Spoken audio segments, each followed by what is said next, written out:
चलिए हम बात करते हैं बेटा revaluation of assets and liabilities, संपत्ति और दायित्व का मूल्यांकन। ध्यान से समझेंगे आप, बहुत अच्छे समझेंगे। देखो दो चीजें हैं। कितनी चीजें होती है बेटा? दो चीजें होती है। क्या क्या दो चीजें? सिर्फ दो तो चीजें हैं।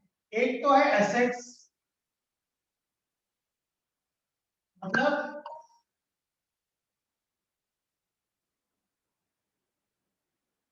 संपत्तियां, और एक होती है लायबिलिटीज, मतलब दायित्व। दो ही चीजें हैं बैलेंस शीट में, और कुछ थोड़ी ना है। या तो एसेट्स है या लायबिलिटीज है। अच्छा क्या होगा? इसमें भी सिर्फ दो चीजें होंगी। या तो मूल्य क्या होंगे? बढ़ेंगे, या तो मूल्यों में क्या होगी? वृद्धि। या क्या होंगे? घटेंगे, मतलब कमी होगी। ऐसे ही दायित्वों का मूल्य या तो क्या होगा? बढ़ेगा,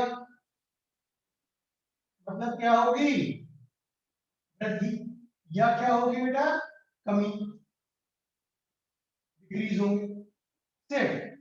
सिंपल सी बात है। क्यों? अगर 1 रुपया भी कम होता है तो उसको कमी मान लेंगे, 1 रुपया बढ़ता है तो उसको वृद्धि मान लेंगे। इनके अलावा और कुछ हो नहीं सकता, क्योंकि जितना है उतना का उतना ही है। तो फिर तो पुस्तक मूल्य और बाजार मूल्य में अंतर ही क्या रहा? और अंतर नहीं है तो रिवॉल्यूशन की जरूरत ही नहीं है वहां पर। तो सिंपल सी बात है, या तो कमी होगी या वृद्धि होगी। अब हमने बात की कि दो है, या तो प्रॉफिट है या लॉस है। तो एक बात ध्यान से समझ लो अच्छे से कि दो चीजें हैं। अगर संपत्तियों का मूल्य घटता है या दायित्वों का मूल्य, सॉरी, अगर संपत्तियों का मूल्य बढ़ता है या दायित्वों का मूल्य घटता है।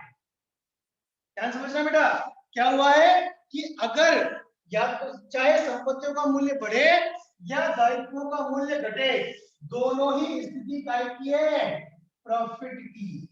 काय की स्थिति है बेटा? प्रॉफिट की, मतलब लाभ की स्थिति है। आ गई बात समझ में? चाहे संपत्तियों का मूल्य बढ़े या दायित्वों का मूल्य घटे घटे कम हो जाए, दोनों स्थितियां काय की है? लाभ की, प्रॉफिट की। कोई दिक्कत है यहाँ तक? No sir. एक बच्चे नहीं, सारे बच्चे बेटा मिलकर रिप्लाई किया करो, मुझे भी अच्छा लगेगा। हाँ यस सर। सबको कोई दिक्कत? किसी को भी कोई दिक्कत नहीं है ना? No sir. No sir. अच्छा, अगर संपत्तियों का मूल्य घटे या दायित्वों का मूल्य बढ़े, चाहे इन दोनों में से कुछ भी हो जाए, मतलब चाहे संपत्तियों का मूल्य घटे या दायित्वों का मूल्य घटे, दोनों स्थितियां काय की है? लॉस की, हानि। प्रॉफिट और लॉस, इनके अलावा कोई और बात है ही नहीं। इनके अलावा और कोई बात है ही नहीं। क्लियर है बेटा बात? बात समझ में आई? Yes sir. चलिए अच्छा, एक बात तो समझ लो, अगर हानि होगी तो रिवैल्यूएशन अकाउंट क्या होगा? डेबिट होगा। अगर हानि होगी तो रिवैल्यूएशन अकाउंट, सॉरी, हाँ, रिवैल्यूएशन अकाउंट क्या होगा बेटा? डेबिट होगा। और अगर लाभ होगा तो रिवैल्यूएशन अकाउंट क्या होगा बेटा? क्रेडिट होगा। ये और समझ लो। बताओ कोई दिक्कत है यहाँ तक? किसी को भी? नो। किसी को भी बात समझ में नो आ रही सर। नहीं है? अब इसी चार्ट के बेस पर मैं आपको एंट्रियां बनाना सिखा दूंगा, और उन एंट्रियों को बनाने से पहले आप फटाफट से चार्ट कॉपी कर लें। अब हम क्या करते हैं, असेट्स और लायबिलिटीज से रिलेटेड हम देखते हैं जर्नल एंट्रीज किस तरह से होंगी। हम बात करते हैं कंडीशन नंबर 1 की। कंडीशन नंबर 1 की हम बात करते हैं, जिसमें हमने लिखा increase in the value of assets, संपत्तियों का मूल्य बढ़ने पर। बताओ बेटा, अगर संपत्तियों का मूल्य बढ़ेगा तो ये लाभ है या हानि है? लाभ है। लाभ है। और लाभ की स्थिति में रिवैल्यूएशन अकाउंट क्या हो रहा था? क्रेडिट। Credit, debit. क्या बात। अगर लाभ की स्थिति में रिवैल्यूएशन अकाउंट क्रेडिट होगा तो डेबिट क्या होगा फिर, वो मेमोरेंडम की रिवॉल्यूशन वैल्यू बढ़ेगी। एंट्री क्या हो गई, assets account debit to revaluation account. और अगर मेमोरेंडम वाली स्थिति है तो एंट्री क्या हो जाएगी, assets account debit to memorandum revaluation. बताओ भाई, कोई डाउट है किसी को यहाँ पर, जल्दी बोल दीजिए, किसी को भी कोई डाउट है इसमें, जल्दी रिप्लाई कर दो बेटा। है कोई डाउट किसी को, उतार लेना, आराम से उतार लेना, समय दूंगा उतारने के लिए, ऐसी कोई जल्दीबाजी ना करें। बस मुझे ये बताओ कि आपको ये बात समझ में आई या नहीं आई बेटा।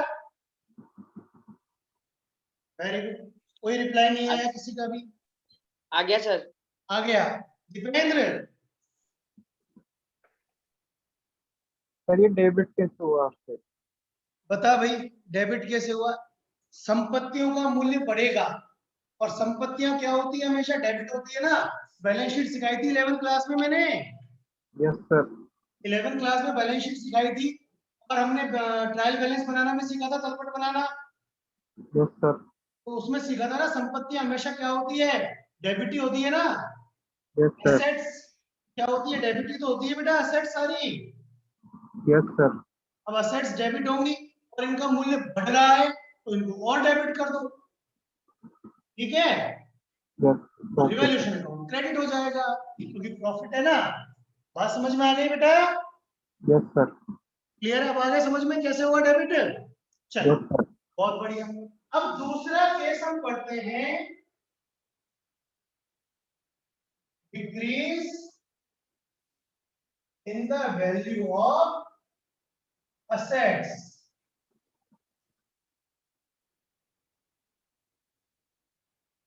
संपत्तियों के मूल्य में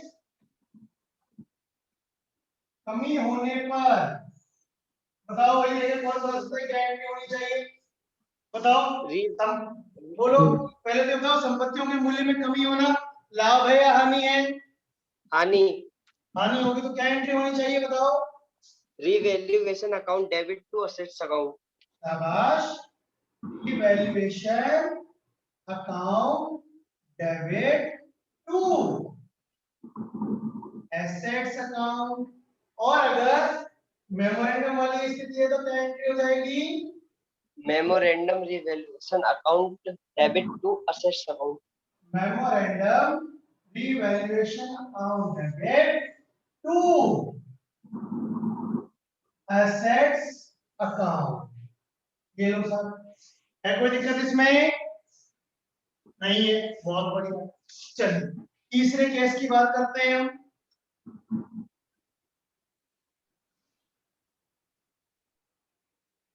increase in the value of liabilities, दायित्वों का मूल्य बढ़ने पर। बताओ भाई क्या एंट्री होनी चाहिए, दायित्वों का मूल्य बढ़ेगा तो हानि होगी, लाभ होगा, लॉस। बोलो। लॉस। लॉस होगा, क्या होगा बेटा, लॉस होगा। तो क्या एंट्री होनी चाहिए, दीपेंद्र बोलो बेटा। Revaluation account debit to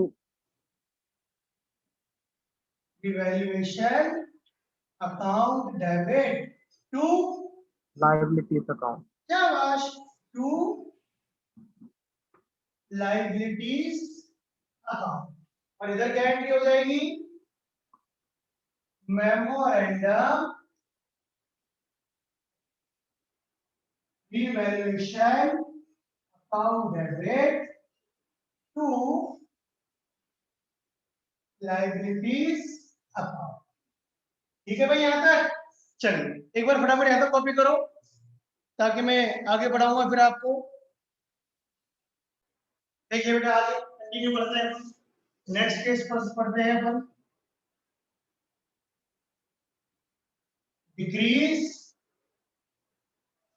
in the value of liabilities, दायित्वों का मूल्य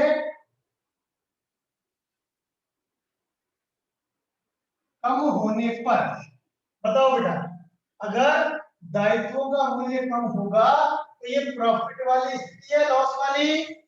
प्रॉफिट। तो क्या एंट्री होनी चाहिए?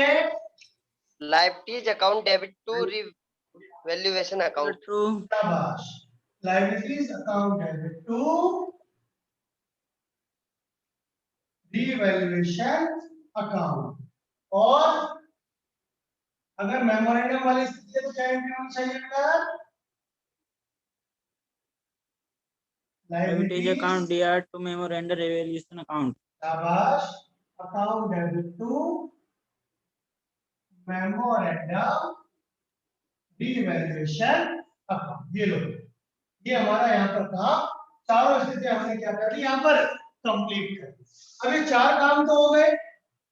आगे ऑन नेट प्रॉफिट और नेट लॉस, अगर रिवैल्यूएशन पे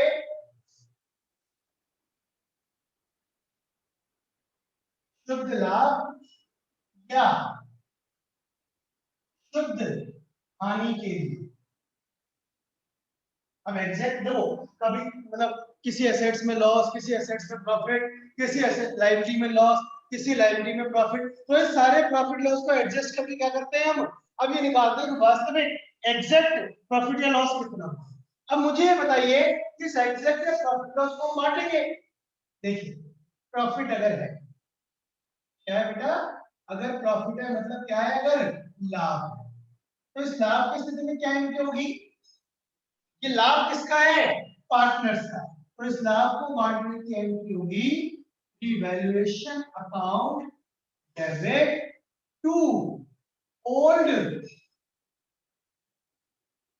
पार्टनर्स कैपिटल अकाउंट। कौन से रेशो में? ओल्ड रेशो में, पुराने अनुपात में इस लाभ को पुराने साझेदारों में बांट दिया जाएगा। और अगर लॉस है मतलब क्या है, अगर हानि है, तो उस हानि की केस में एंट्री क्या होगी बेटा? ओल्ड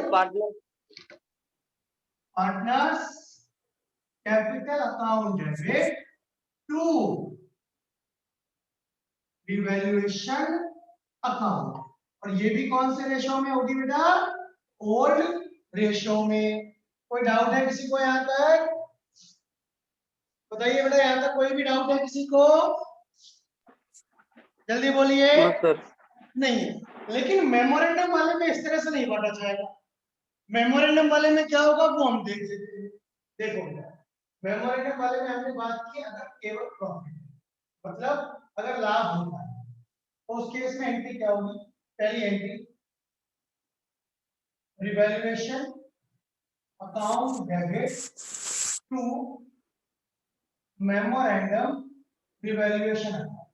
कौन से रेशो में? Old ratio. ये तो होगी, कोई दिक्कत नहीं है, यहाँ तक तो अपन को बात समझ में आती। लेकिन साथ ही साथ दूसरी एंट्री भी होगी, और वो दूसरी एंट्री क्या होगी? Memorandum revaluation account debit to all partners capital account. और ये कौन से रेशियो में होगी बेटा? New ratio. ध्यान रहे। और अगर कोई आपसे कहे कि साहब इन दोनों की जगह हमें तो एक ही एंट्री करनी चाहते हैं, एक सिंगल एडजस्टमेंट एंट्री, क्या होगी? तो वो सिंगल एडजस्टमेंट एंट्री जब करना चाहेंगे तो वो क्या होगी? ध्यान दें, तो वो सिंगल एडजस्टमेंट एंट्री होगी बेटा gaining partners capital account debit to sacrificing partners capital account. ये केवल प्रॉफिट के केस। बात समझ में आई बेटा? कोई दिक्कत है यहां तक? मैंने गलत लिख दिया, ये एंट्री सही होगी memorandum of debit to old partners capital account, और दूसरी एंट्री होगी all partners capital account debit to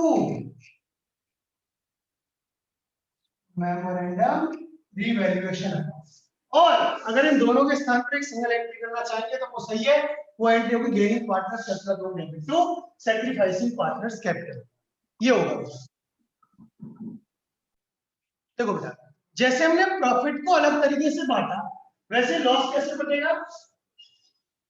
एक एंट्री होगी old partners capital account debit to memorandum revaluation account, और ये कौन से रेशो में होगा बेटा? ओल्ड रेशो में। लेकिन साथ ही साथ आप एक एंट्री और करोगे, और वो क्या होगी? Memorandum revaluation account debit to all partners capital account, और ये कौन से रेशो में होगी बेटा? New ratio. अब आपसे कहते हैं नहीं साहब इन दोनों की जगह पर एक सिंगल एंट्री करो, तो वो सिंगल एंट्री क्या बनती है? वो सिंगल एंट्री बनती है फिर यहां पर sacrificing partners capital account debit to gaining partners capital account। Reverse हो जाएगा लॉस के केस। ठीक है बेटा, उतारो फटाफट इसको भी, लॉस को भी।